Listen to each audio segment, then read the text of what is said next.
win in Arkansas over the University of the Ozarks. So, Coach, welcome back to the show. Let's just get right to it. That shot, Jay Jeffrey's shot with 13 seconds left. How clutch was that for the win over Ozarks? It was great. I mean, I'm really happy for her. Obviously, she's had a little bit of an up and down freshman year. She's had some games where she's played well and had some games where she struggled a little bit. So I thought coming in that this would be a game that she could have a good game in, and we needed her. You know, we've been playing Hannah Holt a lot of minutes this year. She's been our probably our most consistent offensive player, or at least our highest potential offensive player throughout the season, and she got in foul trouble during the game. And some of it was bad luck, where we might have had two players there and both of them probably fouled, and then she's the one that got called for it. And then there was a charge that I thought really wasn't her fault, but that happens sometimes, and so that's why you got to have a roster. You can't have just five, and you need depth. And Jade was ready to go, and so we called timeout there late with probably 16 seconds left, something like that, and drew up a play. And we were trying to get Amanda Wilson the ball because she'd been scoring a lot for us on the block, and it was kind of a slow developing play.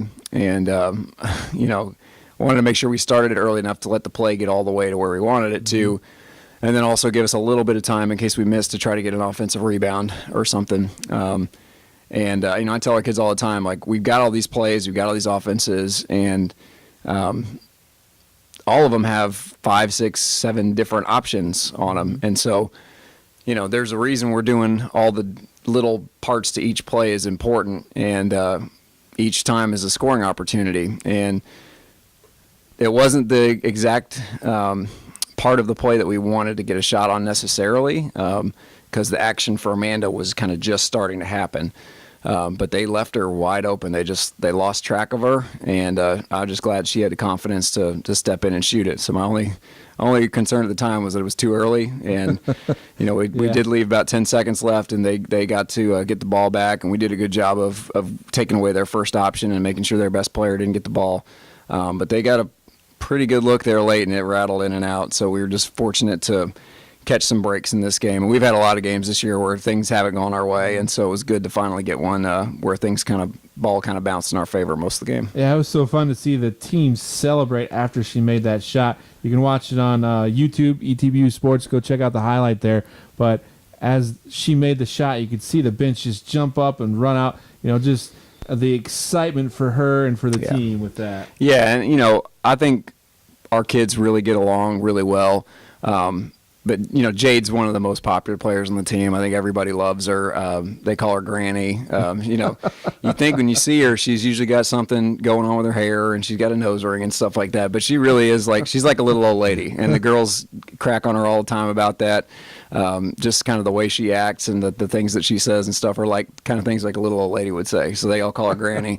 And, she's hilarious. And so the girls love her. And so they were just really excited for her, especially because, they've seen what she's gone through this year, that she's had some ups and downs, and they just love her, and they're so excited for her to have made a big play. On Thursday, you took on Texas Dallas. Talk about playing the top team in the ASC tough to the end, and having them on the ropes there for a few minutes there in the second half. Yeah, they're really, really good, and they've been the best team in the conference this year, and I think they probably. We'll see what happens over these next couple weeks, but, I'm not going to be surprised if they finish with the best record in conference and maybe even a couple games up on second. I mean, right now I think they've only lost one, and they're 3 games ahead of second place. So that wouldn't surprise me at all for them to stay with that gap for the rest of the season and maybe even extend it. They're really good. They're deep. They're talented. They've got a really good mix of upperclassmen and good freshmen. One of their freshmen played really well against us, and she's somebody we tried to recruit too. We thought she was going to be really good, and she played really well against us. And they were missing one of their best players, one of their senior post players, who was all conference last year, Michaela Gonzalez. And so obviously, we're fortunate to play them without her. But even without her, they've got a lot of good players. They've got a lot of seniors. I think they started 5 seniors against us, so just a lot of experienced players that know what they're doing. They run their stuff really well. They play really hard all the time. And my main concern coming into the game was I wanted to make sure that we didn't get jumped on early and just weren't ready for it, because we watched them on film a lot this year because they're similar to us in style. Like they run a lot of the same kind of offenses that we do. And so basically when we're scouting other teams, I like to watch their games against UT Dallas because it's kind of a look against like how do they guard the actions that we're going to run as well. So we watched them play a lot, so our girls kind of were a little bit familiar with them, even with all the freshmen we have. They'd seen them on film before we did a scouting report on them. And we talked about like that's where we want to be. You know, that's the kind of program that we want to have. This where teams watch our film and they're like, man, that team just plays so hard all the time.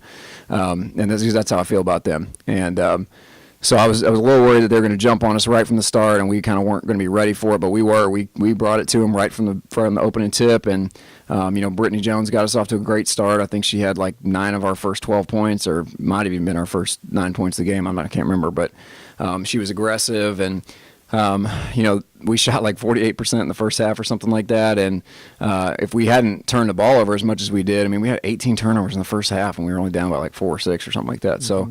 If we had taken care of the ball a little better, we might have had a 6-10 point lead at that point, because I think over 20 points of theirs in the first half were off of our turnovers, and those were just uncontested layups. And then they had a few that were off second chances, off offensive rebounds. Our half-court defense, I thought in the first half was really good. I don't think they really scored on us very much. And then in the third quarter, we stopped shooting the ball as well as we had in the first half, and then they started hitting some threes and kind of got into a rhythm, and they kind of pulled away. So they're just better than us right now. So, but I was glad that our kids got a chance to play them and play well against them.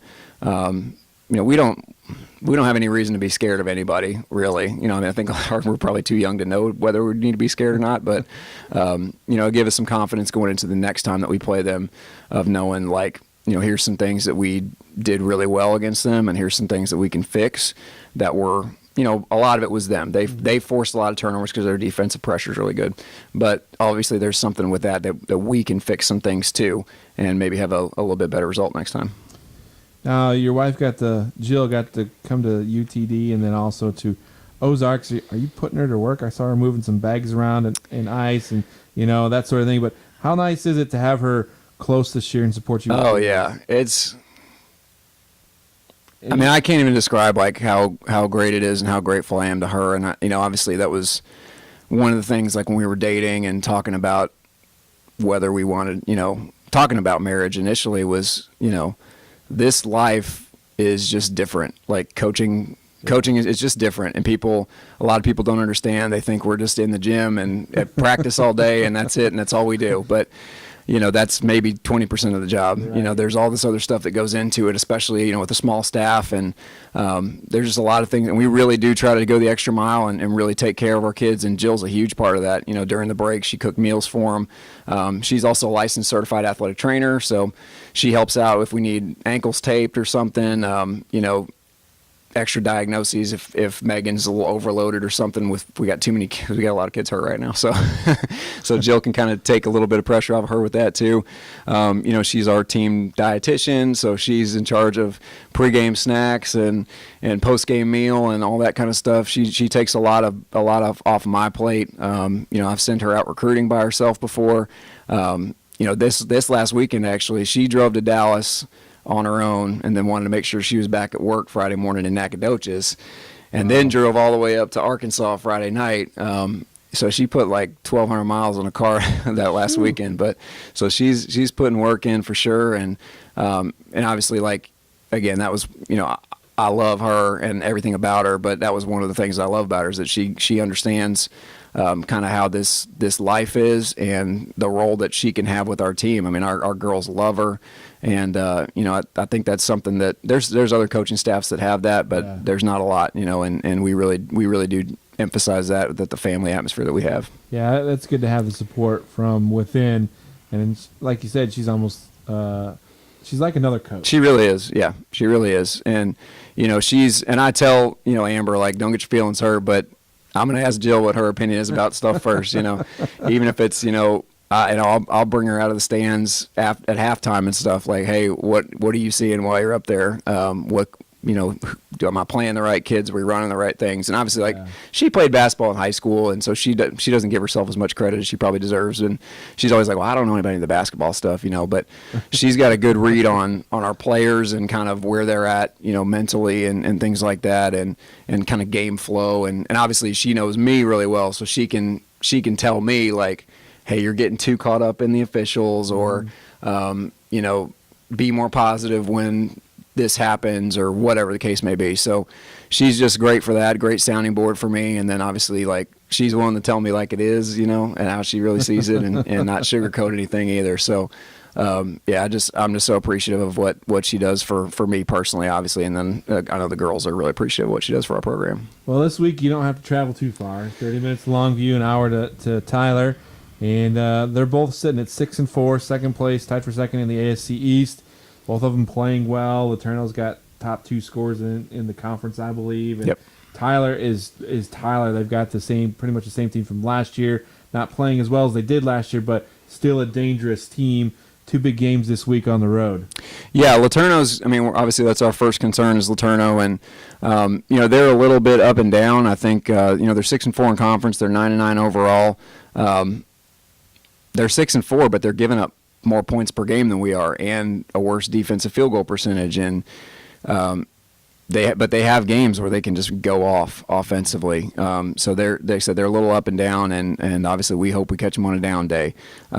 Especially those two players, Crystal Jones and Latanya Drakes, like, they're gonna get their shots off. We're gonna try to do the best we can on them. We got different people we can throw at them, just to try to give them different looks and stay fresh, and maybe try to wear them out a little bit. But they're going to get shots off. Like, Crystal Jones is one of the best I've seen, especially at our level, at shooting pull-up jumpers off the dribble. There's just not very many girls who can really do that.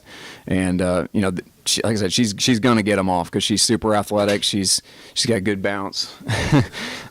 She's got good bounce off the floor.